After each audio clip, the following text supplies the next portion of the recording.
One evening, Elizabeth goes to a party to have fun for a night, but the next morning she curls up in bed while her roommates gossip that Elizabeth claims to have been sexually assaulted last night.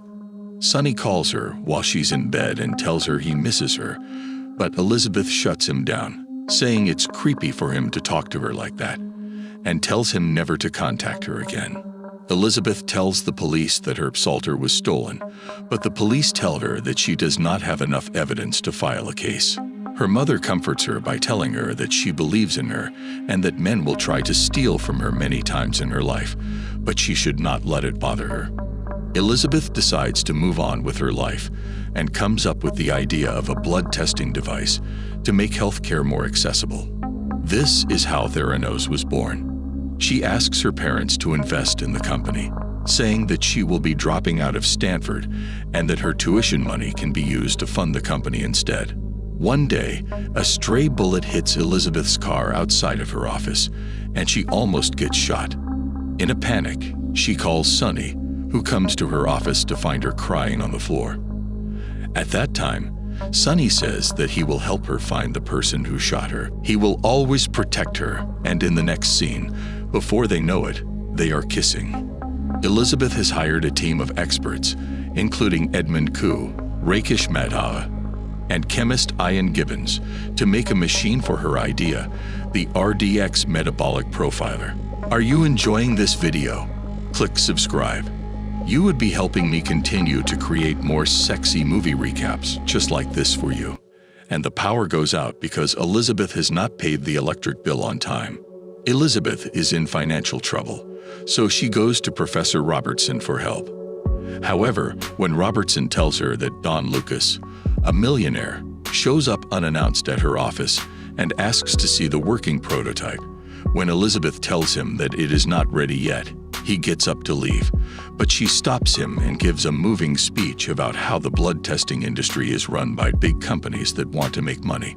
She also tells him that this company will help the public by giving them more freedom and insight into their healthcare. Lucas is very impressed by your presentation and wants her to meet Larry Ellison, who is the CEO of Oracle Corporation. The next day, Elizabeth gets on a boat to meet Larry, who agrees to secure her a meeting with a pharmaceutical business if she can prepare a prototype. Larry also tells her that until she can be ruthless and fire people, she will never be a billionaire. Meanwhile, Elizabeth receives a phone call from her mother who informs her that her father has been hospitalized. She immediately gets off the boat and heads to the hospital where she discovers that Sonny has taken care of her parents. However, her father advises her that she must return to work as they've invested all of her tuition money in the company, and now she can't look back. When Elizabeth arrives at the office, she finds the staff celebrating Edmund's birthday and shouts at them for not working. She later calls Edmund and informs him that she wants them to work for 24 hours until they have a working prototype. After countless tries, they finally get a reading from a drop of Rakesh's blood, and everyone rejoices since they now have a functional prototype. The team then travels to Switzerland to demonstrate the prototype to Novartis, which is a large pharmaceutical business. But in the hotel room, the machine continues to generate problem warnings. Elizabeth calls Edmund for help, but no matter what they do, the machine does not work. Later, she asks Rakesh if they still have the reading from when the machine worked on the day of the presentation. She fakes the demo by injecting her blood into the machine and showing the previously saved data. This way, she gets $165 million from Novartis.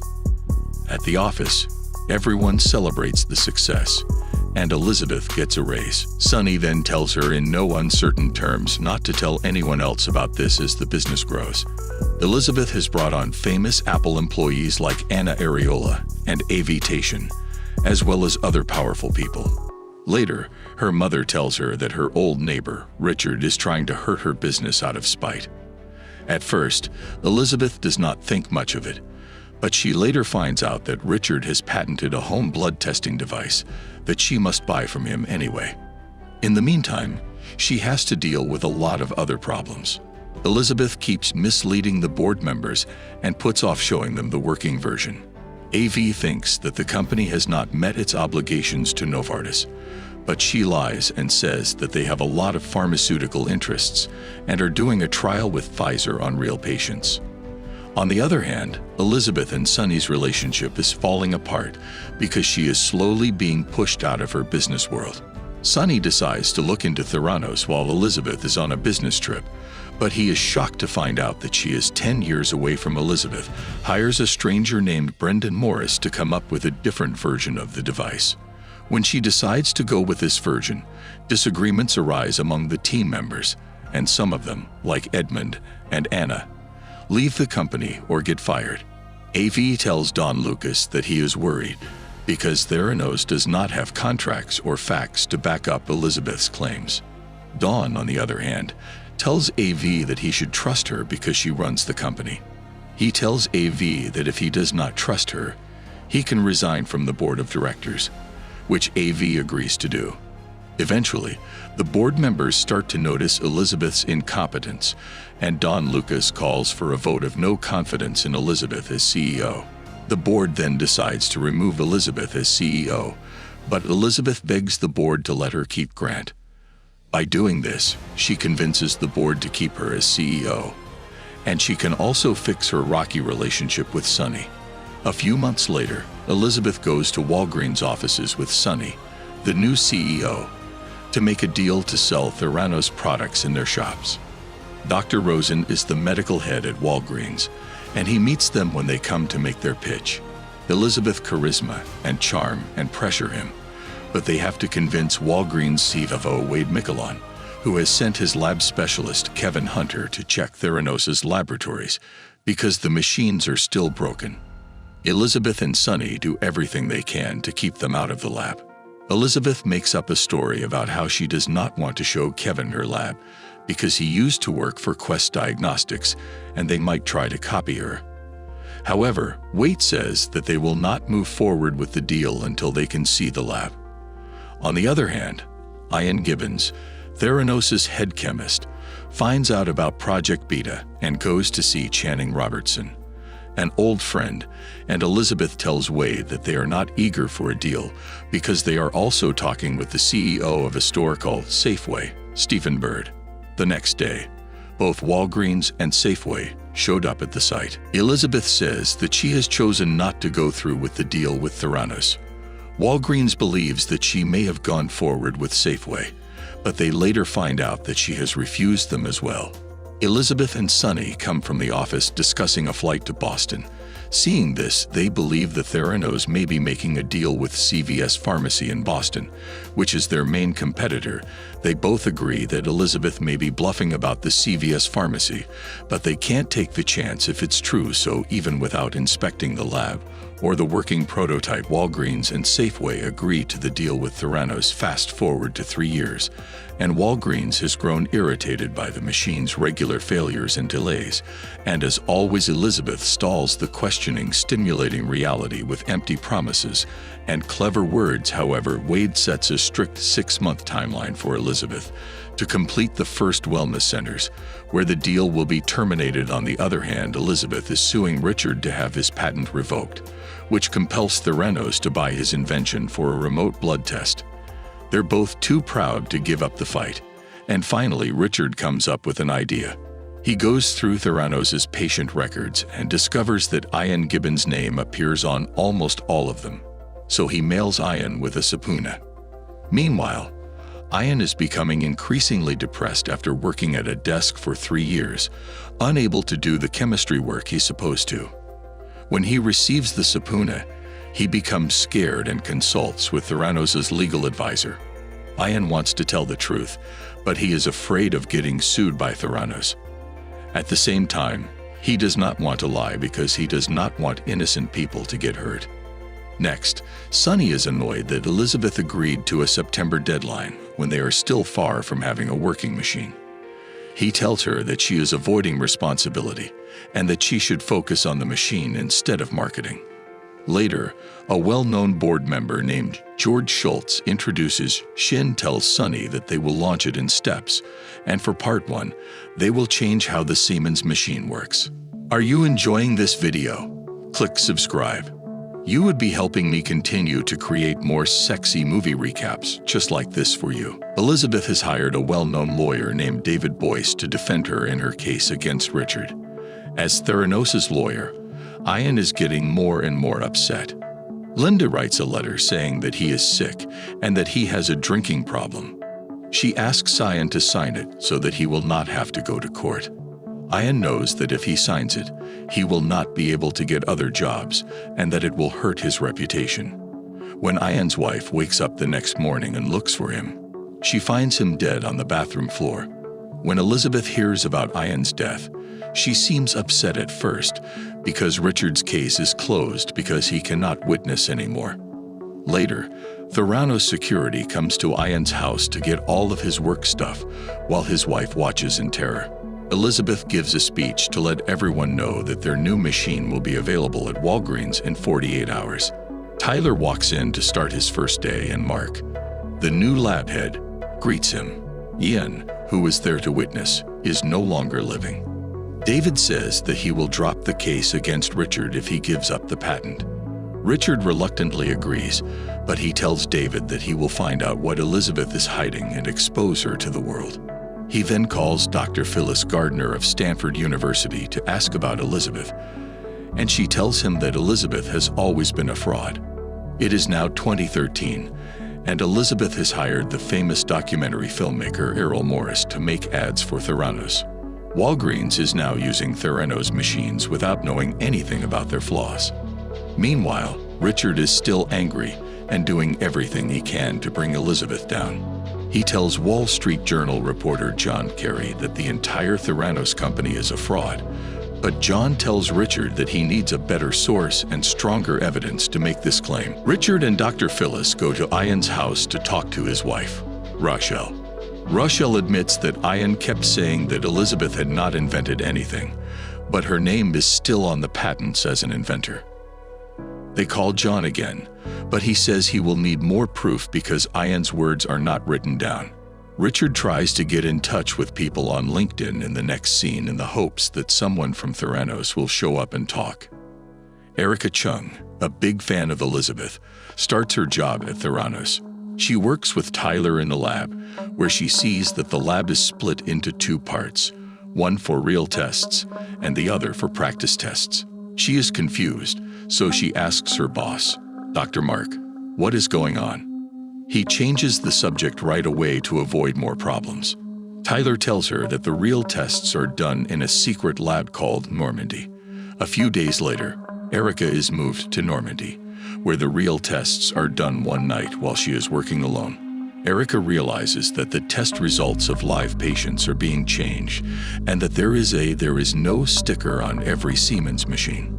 Some blood tests are diluted and tested on the Siemens machine, while those tested on Theranos' machine are manually changed even when the results are wrong. She tells Tyler about the incident, but he finds it hard to believe that Elizabeth would do something like that on purpose. However, he assures Erica that he will take this matter seriously. Tyler puts his name on the email so that Erica will not get in trouble.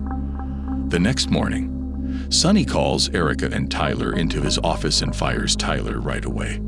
He then tells Erica that he knows she did this and that if it happens again, he will make sure she can never work anywhere again. Terrible, muddled Erica and Tyler go to see George Schultz to tell him about the problem. But since he trusts Elizabeth without question, he does not listen. George does not want to help them. Later, Richard sets up a secret meeting with Mark, who is the head of a theranostics lab. Mark says he will not blow the whistle, but he can confirm a few facts and point him in the right direction. On the other hand, John sees a glimmer of hope when Erica and Tyler call him in the next scene. Takes us to 2015, where Elizabeth is living a luxurious life, interviewing presidents for a Time profile, and being followed around by a security team. Meanwhile, journalist John Carew is still looking into the Theranos story and talking to doctors and patients who have used their equipment. He now has several sources ready to testify, and his boss wants him to stop. Judith asks him to send a questionnaire to Theranos so that when the time comes, they can say that they gave the company a fair chance to make its case. In the meantime, Elizabeth and Sonny meet with their lawyer, David Bowie. Elizabeth and Sonny refuse to answer the journal's questions, so Bowie suggested they go after Johns. Sonny then threatened the doctors who are supposed to testify against Theranos and demanded that everyone sign non-disclosure agreements. Mark saves hundreds of business emails on his personal drive, but at the last minute, he deletes them all out of fear that the company might sue him. John hopes that Tyler will talk to the Journal on the record, but he has not gotten the call yet, which is bad. Rupert Murdoch is a very rich person. The Wall Street Journal has put $125 million into Theranos, which makes it almost impossible to reveal them in the next scene. Tyler talks to his grandpa, who tells him to come to his house to talk about Theranos so Tyler will not get sued. When Tyler gets there, he finds that Thanos is the legal agent. After some talk, Linda is already there, and she and George want Tyler to sign another non-disclosure deal, but he won't. Linda warns him that if he does not do his tone, the Renaults will file many lawsuits against him, while David Boyes and his legal team visit the Wall Street Journal's office. However, the unexpected happens when David accidentally confesses that Theranos uses third-party analyzers. The statement turns out to be the final piece of the puzzle, and the article comes together. Later that evening, Elizabeth attends a function for the Harvard Medical School Board of Fellows and meets Dr. Phyllis, who is also a board member. She goes on to say how honored she is to be on the same board as Dr. Phyllis, but Phyllis responds by saying that she's looking forward to the Wall Street Journal article sometime later. John finally exposes Theranos' fraud in the Wall Street Journal, and the news spreads like wildfire throughout the media and the general public. Meanwhile, Elizabeth gathers her employees and declares that the story is unreliable and that they'll cooperate in disproving it. The following day, Elizabeth is terrified and calls each board member, claiming that John's article is full of lies and that he's a sexist journalist who can't stand a successful woman. Sonny, on the other hand, tries to stop Walgreens from ending its contract with Theranos, even though the article says that Elizabeth has kept her board members and none of them have quit or stopped supporting her. In the next scene, Elizabeth and Sonny, both afraid of losing everything, start to blame and threaten each other for the company's problems. Erica decides to make an official complaint with CMS, which has the power to shut down the Theranos labs. Later, Tyler pays a visit to his grandpa and gets him to speak out against Elizabeth, thinking that it will be a big step toward finding out the truth. George, on the other hand, does not believe him and tells them to leave. Next, a CMS inspector named Gary comes to investigate Theranos' labs, but Sonny tries to delay and manipulate him.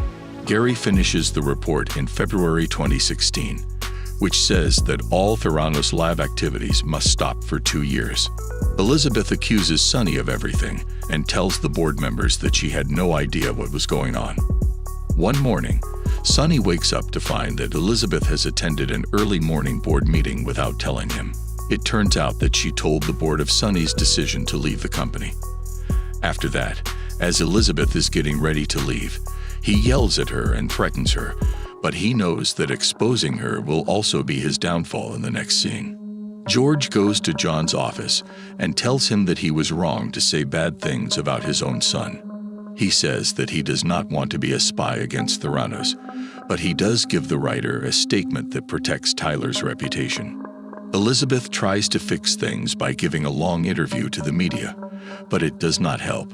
Later, we see her at an empty Theranos office, which suggests that the company is no longer in business.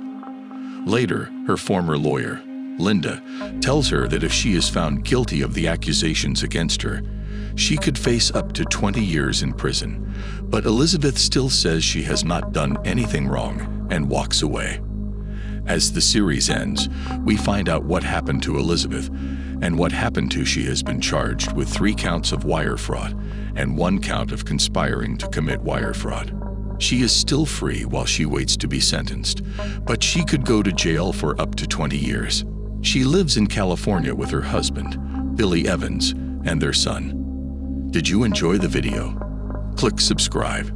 You would be helping me continue to create more sexy movie recaps, just like this for you.